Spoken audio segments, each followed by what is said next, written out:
Hi, my name is Nancy Love, and I'm speaking to you on behalf of the Planet Peace Project, a fledgling organization that is mostly an idea yet, but still something that should be born and can give great grace and strength to the world.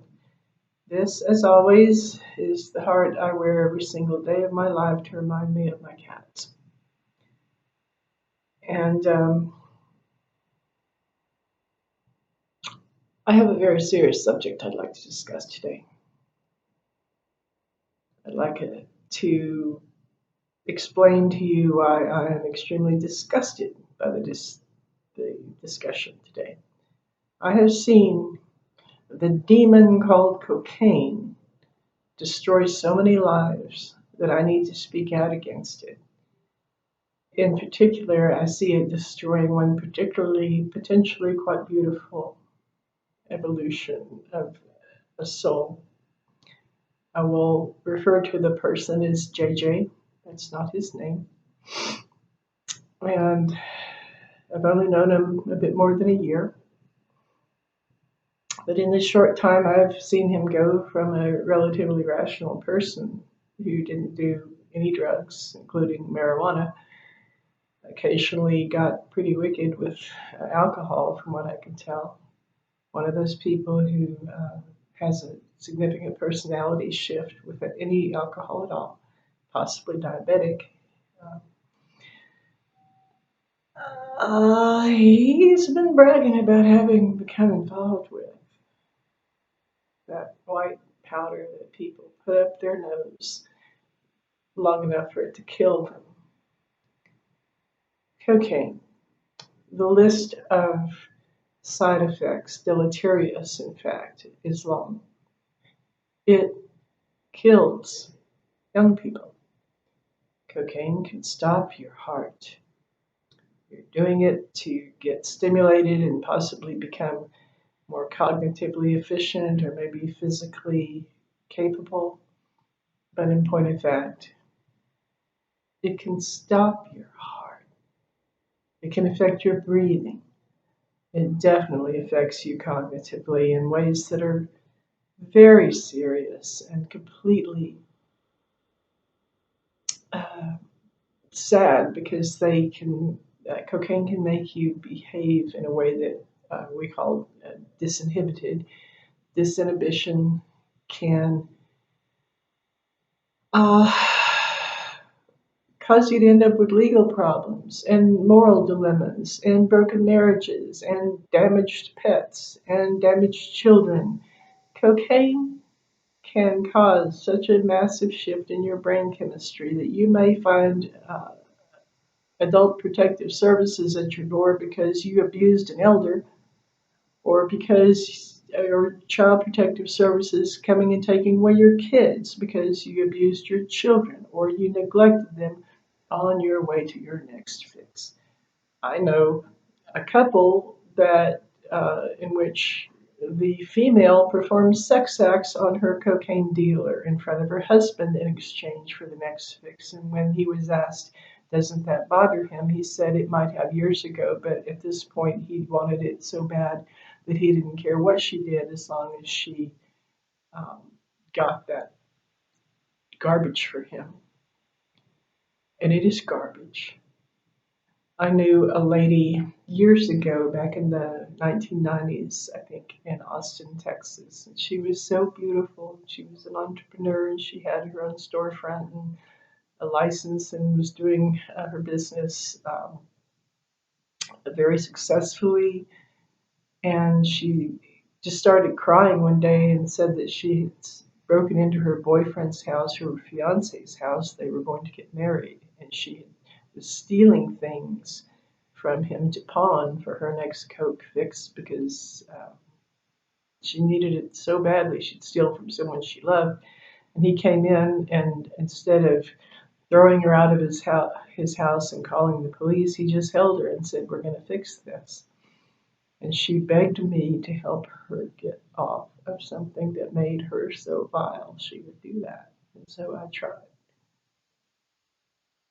Um, what I see happening to JJ is vast um, vacillations, ups and downs, and peaks and valleys.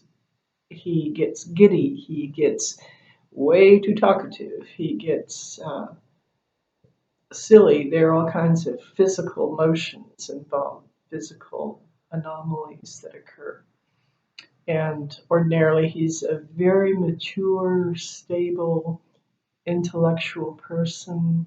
Uh, he's quite capable of sitting still and not looking like a manic nutcase, but cocaine is turning him into someone that I don't want to have to try to recognize. And he's just too happy about getting that stupid. I think that he'll probably see this. I may try to make sure that he does. But this is a person who, under the influence of bad company, has done horrible things, under the influence of a crime boss that he works for, has done unconscionable things, under the influence of the bullies and ruffians he hangs out with and tries to be popular with, even though he's a grown man and shouldn't try to behave like a junior high school kid seeking popularity with bullies and ruffians. He does. And I've seen him fall under the influence of so many negative things that I wish that he were capable of being immune to.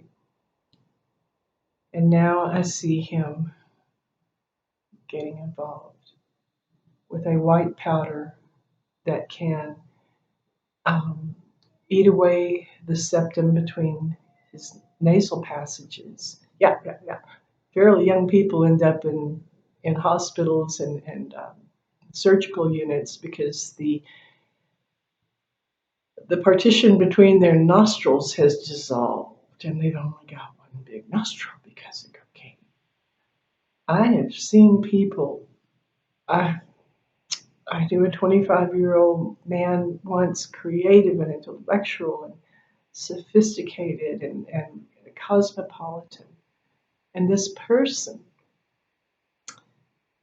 only 25, was real thin. And when I asked him, we got to know each other and I felt more comfortable, asked him for permission to ask him about his physical condition. I said, are you that thin because you're like manic all the time or naturally have a really high metabolism or just like to be extremely thin? I'm afraid you're going to blow away in a strong wind. And he said that he had been doing cocaine since he was about 16. So he was quite a few years in to his addiction. And at the age of only 25, this guy who looked like a movie star and was so smart and so sweet had osteoporosis. Yeah, his doctor said he had the bones of an 80-year-old woman and that he was having to be very, very careful to not suffer any kind of slip or fall because he could break his pelvis, arms, legs, back, spine, because cocaine had leached so much calcium out of his bones by then. But at the age of 25, he was vulnerable of dying. Duh, people.